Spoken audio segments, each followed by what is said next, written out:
How would you like to save more money without even earning more money? I'm sure the answer is yes. These 5 mind hacks in today's video are going to help you leverage those ambitions and build your path towards financial freedom and financial success. And disclaimer, they actually work. I have used all of these things and I have seen huge benefits as a result. The first one is the 30-day rule. Now, the principle of the 30-day rule is that any non-essential purchase that you wish to make, from the point at which you decide, yes, I want to buy that, you wait 30 days until actually making that purchase. The idea of this is that it allows you adequate time to really give it true consideration and remove the draw of instant gratification. As a society, we are conditioned to expect instant gratification. Everywhere in your day-to-day life, we as society are bombarded with marketing advertisements, campaigns telling us that we need to be buying X, Y, and Z to make our lives better. And I am guilty of it as well. I work in e-commerce and I sell products for a living, so it's my job to try and get people to buy the products, which also means that I have an understanding of some of the tricks that we use in order to coax people into making those purchases. Introducing the 30-day rule into any non-essential purchase that you decide on making will help eliminate those risks. It will help you avoid that spiderweb of all of those sneaky marketers. So here are a few tips on how to effectively use the 30-day rule process. Firstly, you should identify what you consider to be a non-essential purchase.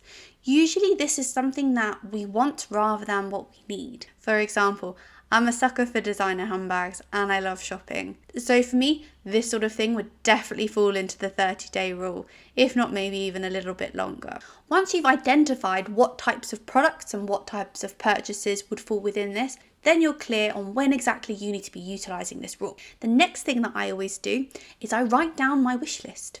So anything that crops up that I think I'd like to buy and would go into the 30-day rule, I detail it down in my journal along with the date that I decided that I wanted to buy it. Then, during that 30-day period is really your opportunity to reflect. Do you really want to make this purchase? What has triggered the desire to make you want to purchase that handbag? What benefit is it going to bring into your life? And also, more importantly, can I afford it without compromising my savings goals?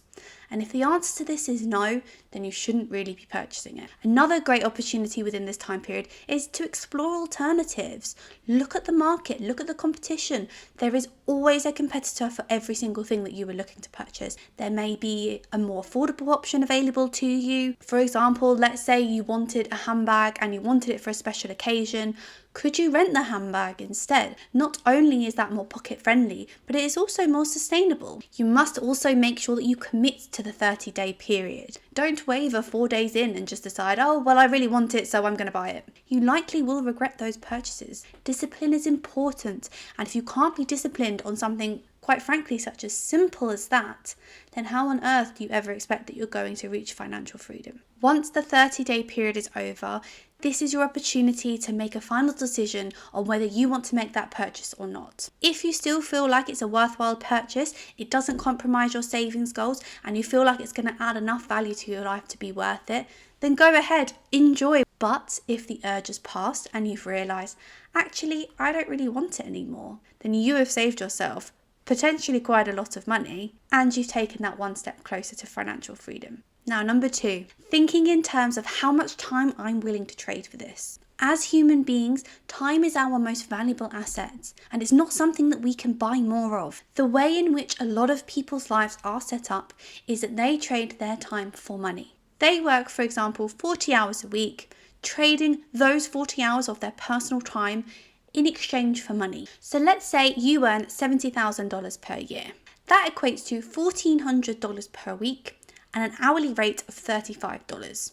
That is the hourly amount that you are charging to trade 1 hour of your time for. So knowing that you earn $35 per hour and the item that you want to purchase is $350, let's say. So that is over 1 day's work in order to pay for that item of $350 worth. Is that something that you're willing to sacrifice? This is something that I have done for the last 2 years, and I apply this mentality to everything that I am purchasing, and I found that it really does make me question whether that is something that I'm happy to trade for. I work in a typical 9 to 5 job, and having that granular level detail of knowing that if I want to purchase this thing, then I actually have to work 2 or 3 days in order to pay for it, which is quite a lot of time. It really makes me evaluate whether it's something that I really want. And more often than not, it actually puts me off spending. One thing it has also made me do is actually reconsider where I shop and what I buy. So for example, if I am looking to go and buy some new clothes or fashion, then I will typically now actually buy more higher quality pieces with more longevity, because I've worked really hard for that. I've had to work 3 days in order to pay for those items. So I'm going to make sure that they are here for a significant amount of time. Now the third one is pay yourself first. And this is really about automating good habits. Every month, you get your salary, you get your paycheck, and you have a certain amount of money coming into your bank account. More often than not, very quickly after that, you have quite a lot of money going out of that bank account, whether that is for bills, student fees, mortgages. All of us typically have a fair amount of outgoings, and it's so easy to forget to pay number one, to pay yourself. If you can start to take the approach of paying yourself is actually equivalent of paying a bill, then you will prioritize paying yourself every single month. You should set this up as an automatic payment to come out of your bank account, so it can go off into a separate savings account. You can forget about it. Out of sight, out of mind. Now, this can be quite a difficult thing to get your head around and get into the habit of doing, but I wanted to share a few tips with you that have really helped me make this a success. So firstly, use account separation. As I said before, send it to a separate account. Forget that it exists. If you can't see it, you'll be less tempted to touch it. Even sometimes you can put it in separate savings account that actually make it quite difficult for you to get the money out. And as a result, you earn higher interest rates, which is a win-win as far as I'm concerned. Secondly, start small if you need to. There's no reason for you to put yourself off making a saving every single month just because it might be smaller than you would like it to be.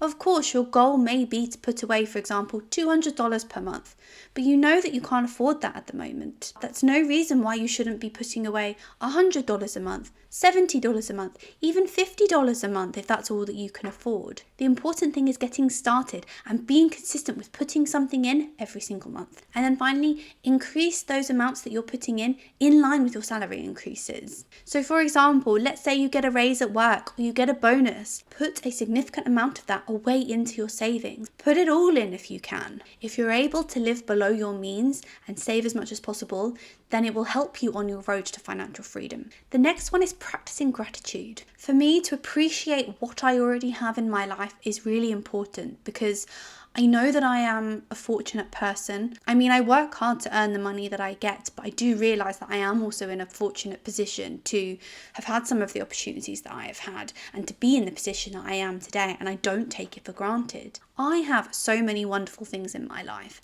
and me taking that time to reflect and be grateful for those things that I already own and have been able to purchase. And it actually means that my desire and need to buy more is decreased as a result. So there are several ways of practicing gratitude that I have embraced that I have found to have really helped me in my journey on this topic. The first one is when I'm journaling. Every day, every morning, I spend at least 5 minutes documenting what I am grateful for that day. It really forces me to take a moment and take a step back and consider all of the things I have in my life and what I am really thankful for, which actually, when you start writing it down, is a lot. Something which I also really make sure I do now, particularly as I have got older, is savour experiences. Experiences are precious, whether that's something as simple as going out for a really lovely meal or meeting up with a friend for a coffee, all the way down to spending time with cherished loved ones and family members and making lifelong memories with them. I'm a person that's very aware of mortality, so therefore I really do cherish the moments that I have with those special people around me. And as a result, it really has helped me to recognise and realise how full my life is. And then finally, live below your means. Parkinson's law champions the narrative that we as humans will maximise the amount of time we have available to us, regardless of the length. So, for example, if you were to give yourself 4 weeks to complete a project, you would use the entirety of those 4 weeks in order to complete that project. You would probably go at it at a leisurely pace, having coffee breaks, dipping in and out, not necessarily being 100% committed 100% of the time. And at the end of the 4 weeks, you would have completed the project, but you would have also have had a lot of other stuff in the midst there as well. If you were to have given yourself 4 days to complete the project, you would have completed the project within 4 days because you would have set yourself a strict deadline. You would have been more disciplined, more focused, and more efficient as a result. This principle and thought process really does apply to a lot of our lives, and particularly our salaries. As you're progressing throughout your career and your salary is increasing in line with that, more often than not, most people tend to increase their living expenses in line with this. And it's very common because naturally you're working harder, you're earning a higher salary as a result, and you want to see some of the fruits of your labour. But more often than not, people will tend to increase their outgoings to be in line with their income. And anyone that is doing that is keeping themselves trapped in that rat race, unable to escape. Really, what you should be doing is any of that extra income that you are seeing coming in, you should be putting that into your savings account or investing it into something. Whether that is something financial, such as a savings account, or similarly, it could be investing in yourself, upskilling your skill set, investing in your education, investing in your mental well-being and your health. Those are all really valuable things for you to be spending that money on. For example, next year I will pay off my student loan. Which will mean I have a significant amount of additional cash coming into my bank account each month. I have already planned what I'm going to do with that money, so as soon as that time comes, it'll be invested in the areas that I have chosen, and I will not be tempted to spend it on something frivolous or impulsive. If you are able to leverage these 5 mind hacks, you will see a significant improvement on how you are able to save money more quickly, and I wish you every success on your journey. Thank you so much for watching. I'll see you in the next one.